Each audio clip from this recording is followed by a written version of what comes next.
If you set a goal and you achieve it, congratulations, Anthony, you achieved it. But what if you could have done more? If you set a goal and you don't achieve it, you ruin your self esteem and you ruin your self efficacy. So now the question is, what in the world do you do with besides setting goals? Instead of setting goals, Anthony, I believe in having an objective with no limitations. Small difference will have a huge impact in your life. A goal, by definition, is the end towards which energy is aimed. An objective is simply energy aimed in a direction.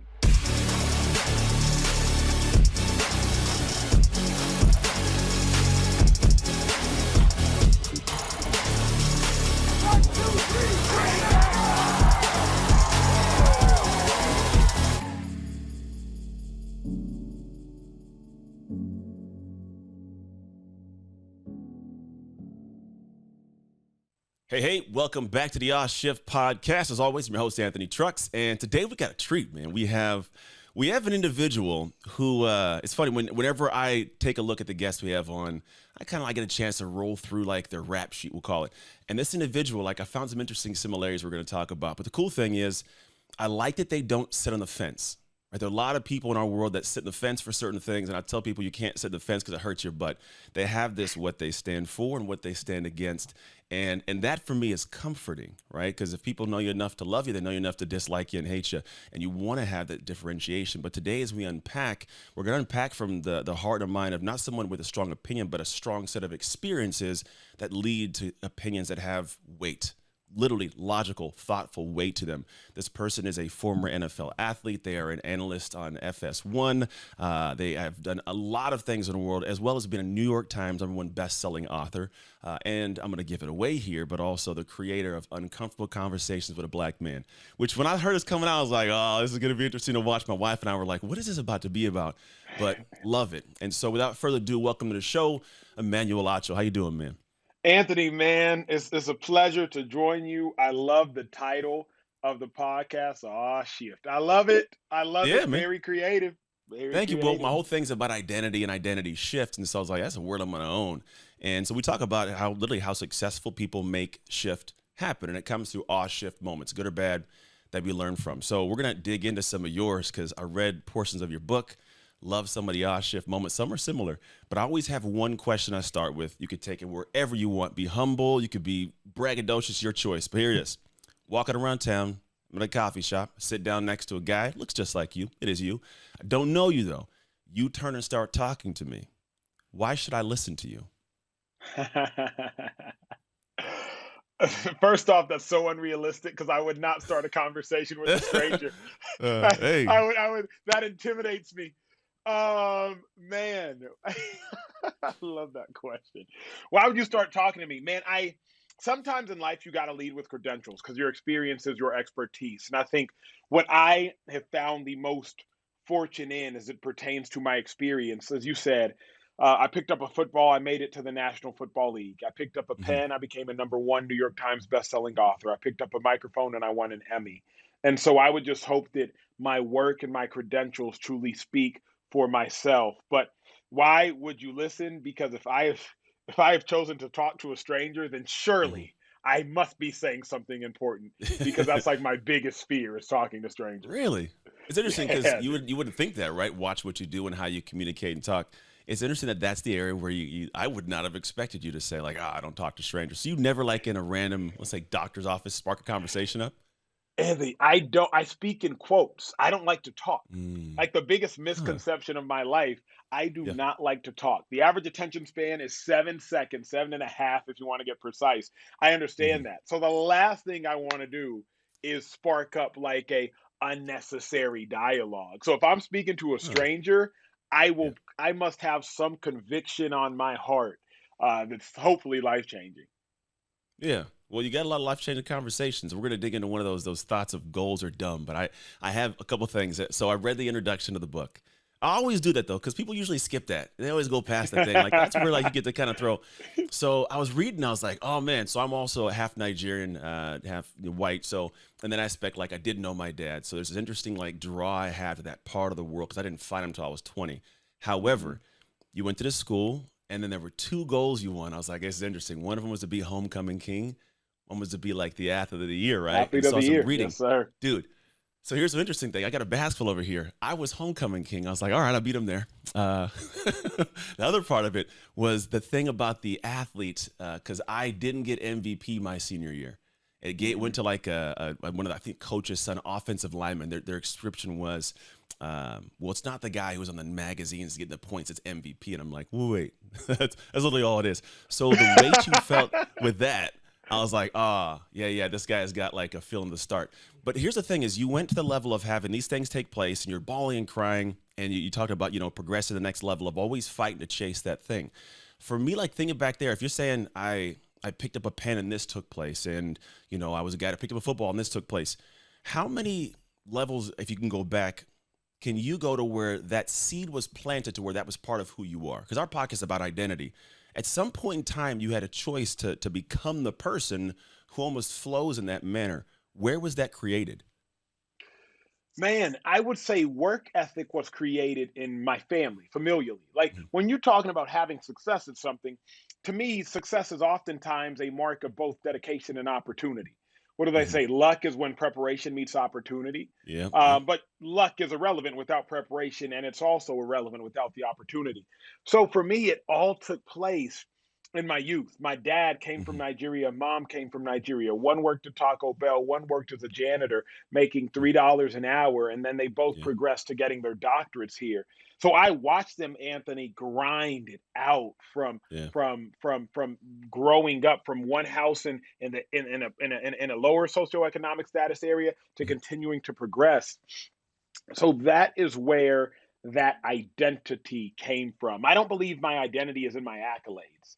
I think that Mhm. my No, it shouldn't be. identity is, you feel me? And I think my Mhm. identity is truly in my character and is truly in my work ethic. The Mhm. accolades are just a byproduct of character and a byproduct of work ethic. I agree, man. 100%. I'm big on identity. It's funny if you go to like the neurological standpoint, your identity is not a place you can express. In fact, it's a part of your brain that whenever you stop trying to think of it, it lights up. It's called the DOMS. And so what happens is when somebody asks you, who are you? And you start speaking, we speak from that place, and that part of the brain shuts down. So it's interesting. It's like you are who you are when you weren't thinking about who you are. Yeah. It's a weird little Yeah. flow in that manner, but that comes from all the experiences, like the ones that you've had leading forwards.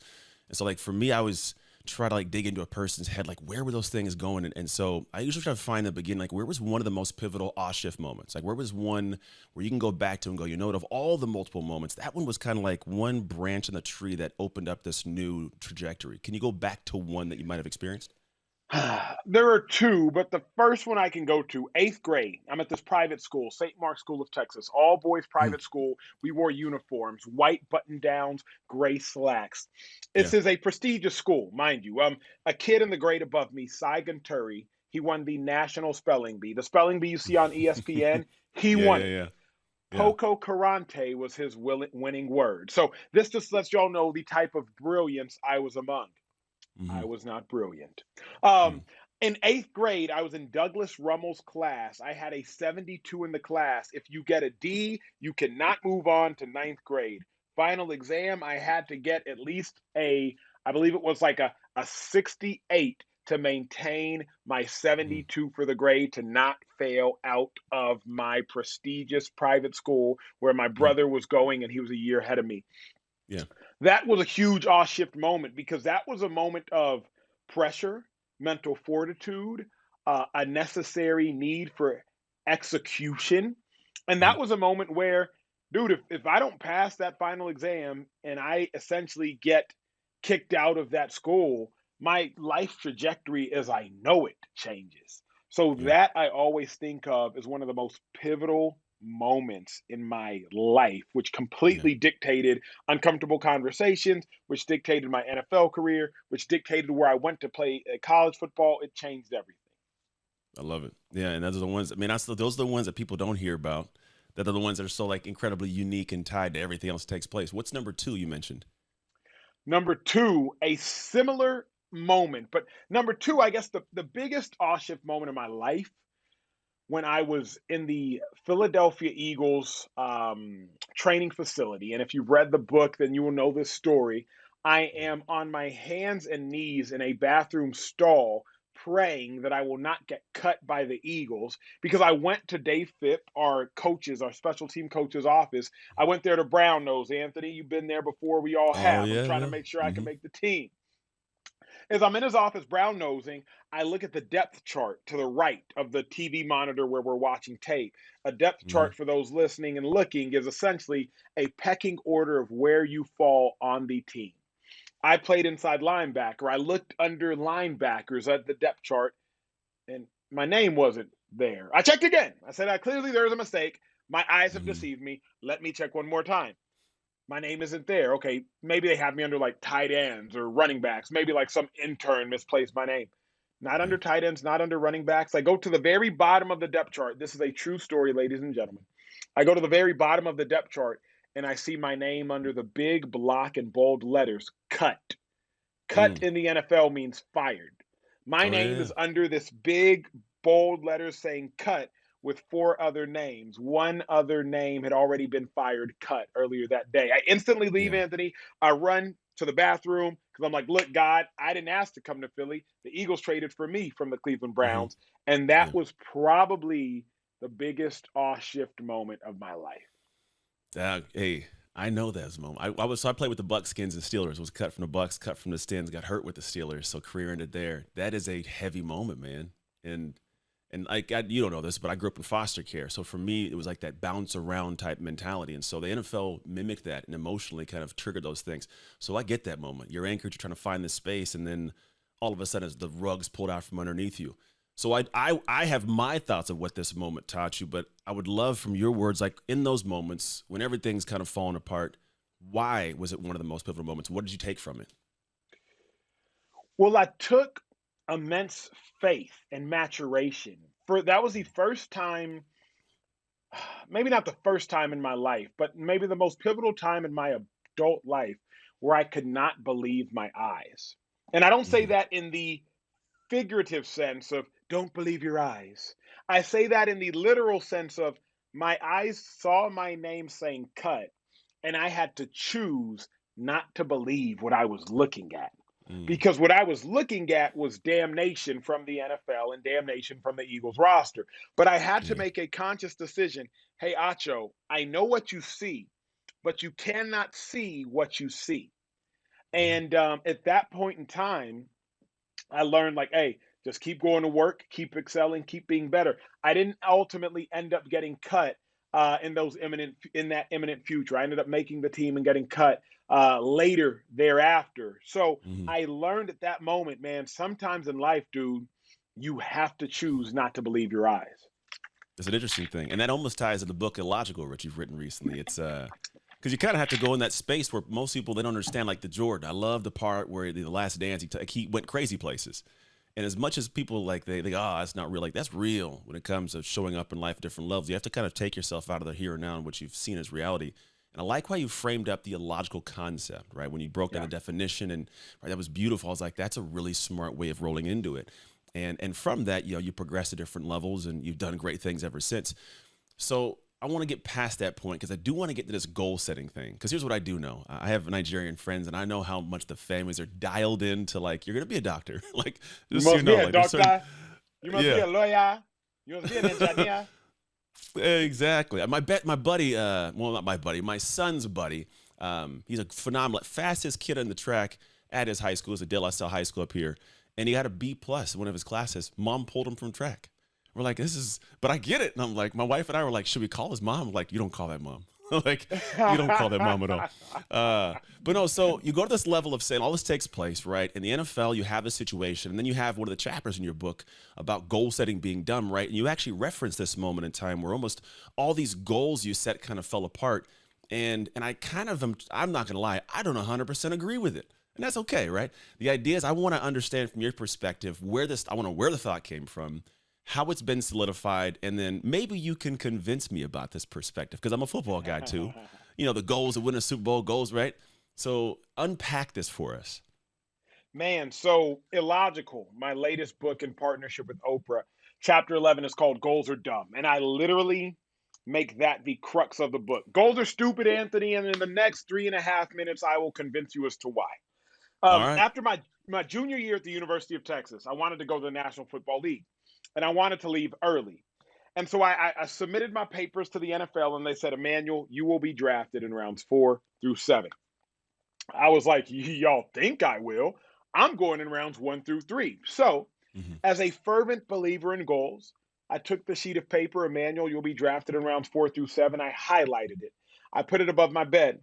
Every night before I went to sleep, I looked at it. Every morning, Anthony, before I woke, as soon as I woke up, I looked at it. Because here's what we know about goals: commit them to memory, write them down, greater chance Hmm. at achieving them. I did all those things, ladies and gentlemen.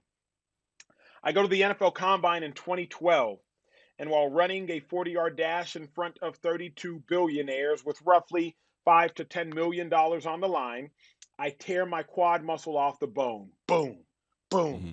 boom. I hear. I think my heels are clicking. It was my quad tearing off the bone. Ultimately, Anthony and listeners, I got drafted in the 6th round. I was depressed, dejected, self-esteem ruined. That's the lesson I learned: was stop setting goals. Why? If you set a goal and you achieve it, congratulations, Anthony, you achieved it. But what if you could have done more? If you set a goal and you don't achieve it, you ruin your self esteem and you ruin your self efficacy. So now the question is, what in the world do you do with besides setting goals? Instead of setting goals, Anthony, I believe in having an objective with no limitations. Small difference will have a huge impact in your life. Hmm. A goal, by definition, is the end towards which energy is aimed. An objective is simply energy aimed in a direction. So, Anthony, why goals are stupid is, why in the world would I start something with the end in mind? Like, why would I start a task thinking about the end? Why not just commit my energy forward in a direction and see where I land? Lastly, I'll say it like this: we all, at least I know several people who have this goal. 26, I want to get married. 28, I want to have kids. 30, I want to have a house. But what happens when you 31 single living in a condo? All of a sudden you feel like your whole life was lost and that you don't know what in Hmm. the world you are doing, because all of these goals you set for yourself you have not hit. I fervently believe goals are dumb. When you talk about identity shift and when you talk about shifting, it was Hmm. that shift in my mindset that's truly led me to where I personally am. I like it. It's interesting too, because in my head, so just when I've told people some of the same things. I'm not that I've removed goals, but I'm real big on vision. Right? There's great studies that show that if you have somebody sit in a Ferrari or a car and start the engine, their brain has certain things that fire off. And if I have them walk through a visual of me talking through it, the same areas of the brain fire off. Right. So there's this connection that I've even felt to this, like this palpable subconscious drive when I have this vision of what I want. Don't have to call it a goal though, but I do know this: when I wake up every day and I measure myself to a specific end result and I don't do anything measurement now, I do have this lackluster drive to get there. And I've told people, you have to fall in love with the day, not the destination. Mm-hmm. And so in that aspect, I agree. Like, you do have to have this thing where I love my days, and I do, because if you love the days and they're going somewhere, I think in the book you use directives, and some, maybe I'm Yep. wrong, but there was like this directive of like, I loved that. I'm like, I do get the directive, but I like the Stephen Covey, man, start with the end in mind too. And maybe it's emotional attachment that's not 100% logical, but I do like knowing, here's what I want to head towards. I may not say I'm So only going to succeed if I get there though. I love that. I have a general direction, but it's Hmm. almost like, if I believe in an objective with no limitations, then the question is, how can I do that and what is that? I believe your objective should be subjective. It should be subject to people's Okay. opinion. Little Hmm. Wayne said it best. Little Wayne, in one of his songs, he says, "And when you mention Pac, Biggie, and Jay Z, just remember Wheezy, baby." Hmm. Essentially saying, when you mention some of the greatest rappers of all time, just make sure you mention me too. Wayne was Hmm. just trying to end, Little Wayne is just trying to end in a general direction, a general Yeah. vicinity of being mentioned amongst greatness. So when Hmm. people say, "Hey, Emmanuel, what do you want to be?" I say, I want to be one of the most creative people the industry's ever seen. That objective is subjective. If I were Hmm. to say, Anthony, "Hey, Emmanuel, what do you want out of your television career?" "Dude, it would be great to get an Emmy." Then I wouldn't have two Emmys sitting behind me. Because what would have happened when I would have had one? Instead, I just want to Stops. be one of the most creative people the world's ever seen. And Hmm. now I've landed different shows and different metrics in different arenas because I'm not chasing one thing. I always say, why aim for something when you can have anything? And if you Yeah. set goals, you're aiming for one thing. but there's so much more out there, brother. For Yeah, me. it's almost like living in an expressive way to where it's a faith based thing. I'm assuming you're a man of faith. That may be a Yes, long sir. assumption, but I'm not yet. So there's this kind of thought where I say, I talked to my pastor about this. Where does identity cover up the space of God? He's like, it doesn't, because really you're talking about expressing yourself fully. If you express yourself fully and trust the path, what's supposed to happen will happen. But fully use the gifts, right? So I can get that perspective, and I do see what you're saying. Like go in the direction, general direction, we'll call it, but don't have this moment where it's like I only win if that takes place. That's the only time I'll fail. Bingo. So And I think can agree with think that. about this, man. Like that's what we're so trained to do in society. I Well, agree. think at, Yeah. at a young age, you better get an A in this class, little Timmy. You better get a Mm-hmm. B in this class. All we focus on in this life is all we can see, is all we can quantify, not realizing that some of our biggest awe shift moments are non-quantifiable. It's Very so true. baffling to me that think about what we measure in society is IQ. We measure intellectual capacity. But what truly takes you through life and what this conversation has been predicated upon is EQ. Is all emotional. Your IQ is ultimately to some degree irrelevant if you have no EQ. And so where I am is trying to remove these hard measurement lines so that Mm-hmm. we can continue to traverse down a healthier path. I like that. It's actually who is it? Malcolm Gladwell's the Outliers book talks about that. Smartest man Love in the world, outliers. right? I Not very love successful, but the outliers. sub smart, right? But he has EQ, so he's vastly more Yes. successful, even though he's not as smart as smartest man in the world. And I do like that, man. There is I think expressing in that manner that I get that. Not sure I'm 100% sold on never having goals though, but I like that. Now, one part of the things that you talk about, and I actually, this is my thought about this too, is there's always those people around. Like you talk about one, I think it's chapter 9, maybe I'm not, earmuffs. Something about Yes. earmuffs. There was one, and I like that. I was like, I like how he frames up, essentially put your earmuffs on, but, and it's a similar, kind of perspective is stop listening to people, right? Do your thing.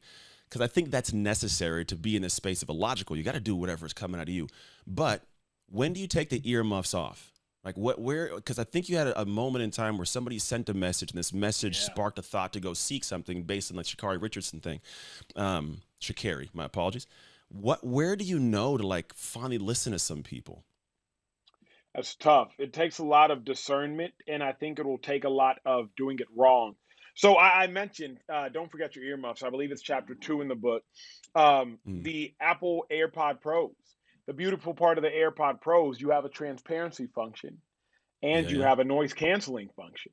See, we have to ultimately live life with both. Sometimes completely cancel out the noise, the haters, the skeptics, the doubt birds, but sometimes let that transparency in. My own personal story, I was getting killed on social media after my Shakari Richardson take and my Shakari Richardson opinion. I was like, look, Mm, rules are rules. For those listening that aren't up to date, Shakari Richardson, one of the fastest 100-meter runners for women, she tests positive for smoking marijuana. Thus, she could not compete at the Tokyo 2021 Olympics. My stance, she tests positive. She knew she was getting drug tested. She should not be allowed to run. I was getting crushed. 10,000 people mm-hmm, were tweeting at me roughly every hour. And now, in the mm-hmm. grand scheme of the world, that's not a ton. In the grand scheme of my own life, 10,000 people communicating with me, that's Yeah. overwhelming. Yep. But one message, Anthony, one message cut through. It was a Dr. Benicia Williams, and she said, look up Harry Anslinger. Her message was so peaceful. I Googled Mm-hmm, Harry Anslinger, and Harry Anslinger, 1930, no, 19, I believe, early 30s, he was the head of the Direct Federal Bureau of Narcotics. Harry Anslinger, and for the sake of time, I will expedite this story, but mm-hmm, ultimately, Harry Anslinger fabricated roughly 200 stories attributing the most heinous crimes in our country to the usage of marijuana. He took those 200 fabricated stories to the Supreme Court and thus got weed or marijuana outlawed in our country, all because Harry Anslinger was racist. His quotes, and I quote, um, reefer or weed makes white women seek sexual relations with black men, close mm-hmm. quote. And Yeah. so, in the midst of all the chaos and the noise, I did have to let in some of that feedback so that I could improve as a human being. I like that. And I think that's a humongous lesson just in that because you're a prominent figure. People know you, but to be able to say, hey, I may not be perfect and adjust a perspective or thoughts are huge. I think human trait that we need. Now, yes, you have to hop off pretty soon, but two things. One, where can people find this book? If they want to go grab it, tune in, download it, where do we send them? First things first, illogicalbook.com. Illogicalbook.com. If that website, you can order it from wherever you find convenient. Secondly, if you're in an airport, wherever books are sold, you will see it. The cover, can't miss it. Illogical. I like it. And I did. I read books, man. I enjoy them, and it was easy to read. The concepts were well done. I like, because people who don't write books don't understand how much research you have to do for little thoughts to make sure it lands, right? So, man, I respect that. It's not easy to do that, and doing everything else you do, commend you on that. Final question. Here's a question. What promise did God make to the world when he created you?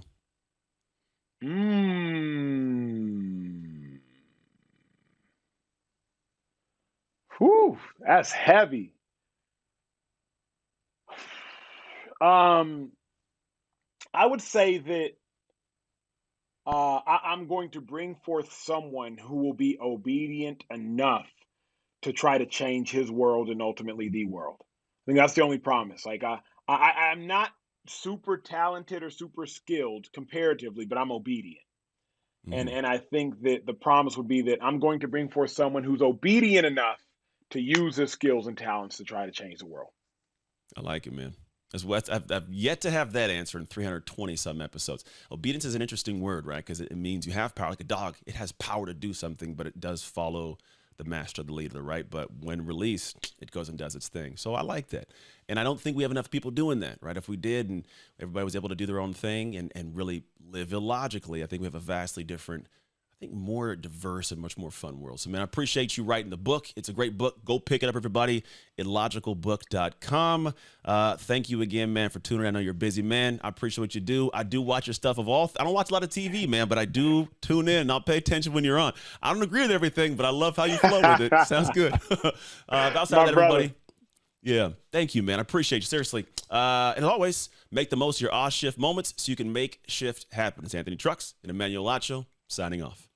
Hey, thank you for tuning in to the Shift podcast. I pray that we gave something amazing to your life. And if you found this episode served you in some way, I would love if you could share it with people you know, people you love, as well as your community, because you never know who needs that simple little seed that can grow into something amazing for their life. And the actual training doesn't stop here. If you want your free copy of the show notes sent to you after every episode so you can get the major points consolidated down, simply go to textanthony.com and message the word notes. Till next time, make shift happen.